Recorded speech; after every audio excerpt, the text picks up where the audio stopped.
Dear friends, आपका हमारे YouTube channel पे स्वागत है। यदि आप चैनल पे नए हैं तो चैनल को सब्सक्राइब कर लीजिए ताकि हमारे द्वारा दी जाने वाली नए नए वीडियो की नोटिफिकेशन आप तक सबसे पहले पहुंच सके। फ्रेंड्स, आज के इस वीडियो में हम डिस्कस करेंगे पार्ट सी का क्वेश्चन, जो कि आपके 16 Feb 2022 को पूछा गया है। अब यहाँ पे कहता है let m belongs to mn over real number such that m not equals to 0। मतलब वो जो मैट्रिक्स है आपकी रियल नंबर से बिलोंग करती है और यहाँ पे जो है ये स्क्वायर मैट्रिक्स हर बार बनेगी, ठीक है। m not equals to 0, but उसकी 2 पावर करने पे जो मैट्रिक्स है वो क्या बन जाती है, 0 मैट्रिक्स बन जाती है, ठीक है। Which of the following statements are true. Option first कहता है if n is even then dimension of column space of the matrix m is greater than dimension of null space of the matrix m। B option कहता है if n is even है तब ये condition है, जब n even है तो ये कंडीशन है। इन दोनों में से तो कोई एक ट्रू होगा।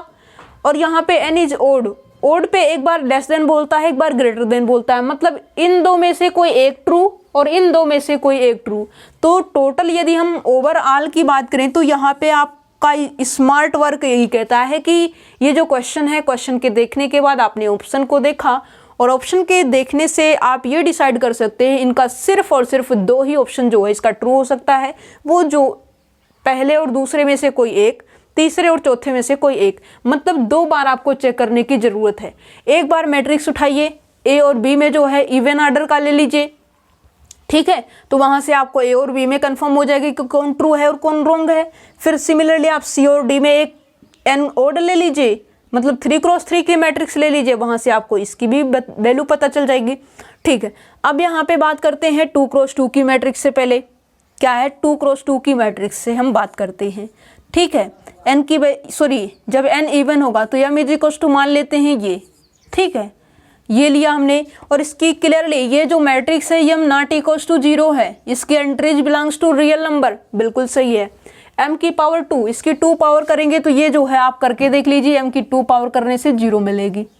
मतलब ये क्या है, निलपोटेंट मैट्रिक्स है, तो यहाँ पे 2 पावर करने से 0 मिलेगी, आप चेक करके देख लीजिए। अब यहाँ पे फिर क्या कहता है, इसके कॉलम स्पेस की डायमेंशन और इसके नल स्पेस की डायमेंशन। अब इसकी रैंक, जो इसकी रैंक आएगी वही इसके रो स्पेस की डायमेंशन होगी, जो इसकी रैंक आएगी वही इसके कॉलम स्पेस की डायमेंशन होती है। मतलब जो रैंक होता है, रैंक आपका इक्वल होता है dimension of row space of matrix m।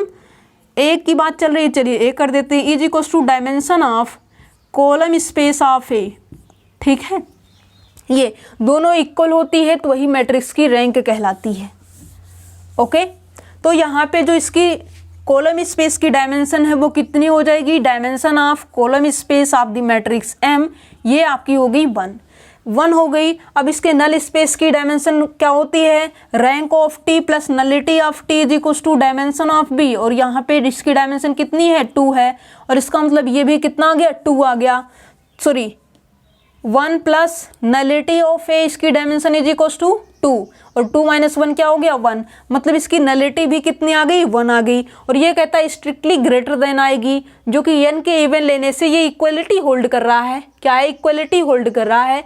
तो यहाँ पे जो है इक्वलिटी होल्ड कर रहा है। जब आपकी इक्वलिटी है तो इस बात को आप लेस देन इक्वल्स टू बोल सकते हैं। क्या है, इस बात को आप लेस देन इक्वल्स टू बोल सकते हैं। बट यहाँ पे देखिए इक्वलिटी नहीं लगी है, और जब इक्वलिटी नहीं लगी है इसका मतलब जो आपका ऑप्शन नंबर फर्स्ट है ये आपका ट्रू ऑप्शन नहीं है। क्या है, ये आपका ट्रू ऑप्शन नहीं है, ठीक है। सिमिलरली आप क्या करेंगे, 4x4 n is equals to 4 लेके चेक करेंगे तो भी आपकी लेस देन वाली कंडीशन में भी होल्ड हो जाए। क्या है, चलिए कर देते हैं 4x4 की भी।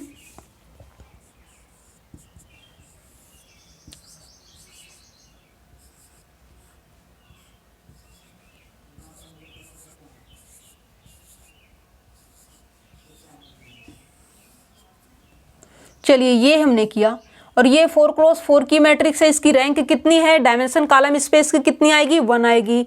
और 1 जो है लेस देन इक्वल्स टू इसके नल स्पेस की dimension rank of t plus nullity of t is equals to dimension of b, तो ये कितना हो जाएगा, 3। तो क्लियरली जो है ये कंडीशन होल्ड हो गई। क्या है, ये कंडीशन होल्ड हो गई, 3 ग्रेटर देन इक्वल्स टू 1 जब n इज इक्वल्स टू 4 है, n इज इक्वल टू 6 होगा, तो ये सारी कंडीशन होल्ड होगी। मतलब यहाँ पे इसकी जो डायमेंशन है लेस देन का भी आ सकता है और इक्वलिटी का भी हो सकता है। जब n इज इक्वल टू 2 होगा तब इक्वलिटी होल्ड करेगी, जब n इज इक्वल टू 4, 6 ये सब होगा तो वहाँ पे जो है लेस देन की कंडीशन होगी। मतलब ये जो दिया गया है ये सही दिया गया है, ठीक है। तो यहाँ पे बी जो है आपका ट्रू हो गया, ए आपका रॉन्ग हो गया। अब बात करते हैं जब n की वैल्यू ओड रहेगी। n की वैल्यू ओड रखने का मतलब यहाँ पे 3 क्रॉस 3 की ले लेते हैं। क्या है, 3 क्रॉस 3 की ले लेते हैं, ठीक है। 3 क्रॉस 3 से यहाँ पे क्या हो जाएगा, यहाँ पे जो है 0 0 1 0 0 0 0 0 0। क्लियरली यम जो है 0 नहीं है, बट इसकी 2 पावर करने से हमें 0 मिलेगा। और ऐसे ही मैट्रिक्स हमें सर्च करना आपको आना चाहिए। क्या है, आपको सर्च करना आना चाहिए इस तरीके का काउंटर एग्जाम्पल, जिससे आप ऑप्शन को एलिमिनेट कर सके, ठीक है। अब यहाँ पे देखिए ये रहा, और यहाँ पे यदि हम क्लियरली इसके रैंक की बात करें, मतलब इसके कॉलम स्पेस की बात करें, तो ये इसकी डायमेंशन जो है कितनी होगी, 1 होगी। इसके नल स्पेस की बात करें, 1 plus nullity is equals to dimension of B 3, तो नलिटी की डायमेंशन क्या हो जाएगी, 2 हो जाएगी। मतलब 1 जो है स्ट्रिक्टली लेस देन है 2 से। क्या है, जो 1 है वो स्ट्रिक्टली लेस देन है 2 से। यदि यहाँ पे हम 1, आप कहेंगे कि जो है 1 जो नंबर है वो 2 से डिवाइड नहीं, मतलब 1 नंबर भी ओड नंबर है, बिल्कुल सही बात है। अब यहाँ पे यदि हम बात करें किसकी, ओड नंबर है, मान लीजिए कि यहाँ पे 0 डाल दें, और यहाँ पे ये कंडीशन डाली गई है कि यम मैट्रिक्स आपकी 0 नहीं है और उसकी 2 पावर करने पे 0 मिल रही है, ठीक है। तो ये 0 डाल देंगे तो ये टोटली क्या हो जाएगी, 0 मैट्रिक्स। ये आपका जो एग्जाम्पल है ये वैलिड नहीं है इस गिवन इन्फॉर्मेशन के तहत, ठीक है। क्लियरली ये जो है आपकी कंडीशन क्या हो रही है, ट्रू हो रही है, लेस देन वाली।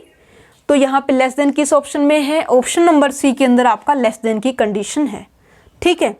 और ऑप्शन नंबर डी कहता है जब n की वैल्यू ओड है तो इसके जो कॉलम स्पेस की डायमेंशन होगी वो ग्रेटर देन होगी नल स्पेस की डायमेंशन से, ठीक है। और एक बात आपको ये भी जो है, और यहाँ पे क्लियरली बाय दिस एग्जांपल ये जो ग्रेटर देन की कंडीशन ये क्या हो जाएगी, फेल हो जाएगी, और ये वाला जो है ट्रू हो जाएगा, ठीक है। अब एक चीज़ आप अपने माइंड से सोचिए, मैट्रिक्स आपकी निलपोटेंट मैट्रिक्स है, तो यहाँ पे एक आधे 2 एंट्रीज ऐसी होंगी जो कि नॉन जीरो होंगी, और उसकी 2 पावर पे ही 0 मिल रही है। इसका मतलब जो इसके नल स्पेस की डायमेंशन होगी वो हमेशा बड़ी रहेगी, इसके चाहे कॉलम स्पेस हो चाहे रो स्पेस हो, ठीक है। यहाँ पे कॉलम स्पेस की बजाय रो स्पेस डालता तब भी यही ऑप्शन ट्रू होते। क्या है, कॉलम स्पेस की बजाय रो स्पेस बोलता तब भी यही सारे ऑप्शन आपके फिर भी ट्रू होते, क्योंकि जो आपकी डायमेंशन होती है रैंक की वो आपके जो है इक्वल होती है dimension of row space is equal to dimension of, यदि कॉलम स्पेस आपका होता है तो वही जो डायमेंशन है रो स्पेस और कॉलम स्पेस की जो कि इक्वल है वही आपकी रैंक हो जाती है, ठीक है। तो सिर्फ इसका यूज करना चाहिए था, और यहाँ पे यूज करने के बाद सिर्फ और सिर्फ हमने 3 काउंटर एग्जाम्पल आपको दिखाने के लिए किए हैं, ठीक है। यदि आप अपने मर्जी से करते तो 2 एग्जाम्पल से ही आप काम चला लेते, ठीक है। वहाँ से ही आपका आंसर जो है ट्रू मिल जाता कि आपका जो बी ऑप्शन है ये भी आपका करेक्ट आंसर है, जो सी ऑप्शन है ये भी आपका करेक्ट है, ठीक है। तो जिन्होंने भी बी और सी ऑप्शन को फिल किया उनको जो है मार्क मिले, और कितने मार्क मिले, 4.75 मार्क उनको मिल गए। और ये क्वेश्चन जो है निलपोटेंट मैट्रिक्स से था, बिल्कुल इजी क्वेश्चन था। यहाँ पे नल स्पेस के बारे में, कॉलम स्पेस के बारे में, मतलब जब नेक्स्ट टाइम जो है आप पेपर देने जाएंगे तो रो स्पेस के बारे में भी थोड़ा सा डिस्कस करके जाएंगे, कॉलम स्पेस के बारे में, उसकी डायमेंशन वगैरह के बारे में, मीन्स इन चीज़ों पे भी आप फोकस करके जाएंगे नेक्स्ट एग्जाम में। Okay, thank you for watching my video.